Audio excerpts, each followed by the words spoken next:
சங்கீதம் 16:5-11 வரை. கர்த்தர் என் வெளிச்சமும் என் பாத்திரத்தின் பங்குமானவர். என் சுதந்திரத்தை தேவரீர் காப்பாற்றுகிறீர். நேர்த்தியான இடங்களில் எனக்கு பங்கு கிடைத்தது.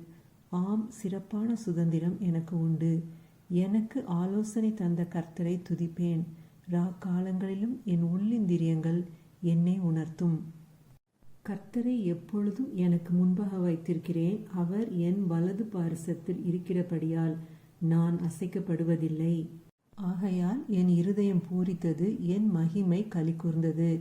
என் மாம்சமும் நம்பிக்கையோடே தங்கியிருக்கும். என் ஆத்துமாவை பாதாளத்தில் விடீர். உம்முடைய பரிசுத்தவானை அழிவை காண ஒட்டீர். ஜீவ மார்க்கத்தை எனக்கு தெரியப்படுத்துவீர். உம்முடைய சமூகத்தில் பரிபூரண ஆனந்தமும் உம்முடைய வலது பாரிசத்தில் நித்திய பேரின்பமும் உண்டு. ஆமேன். ஹல்லேலூயா.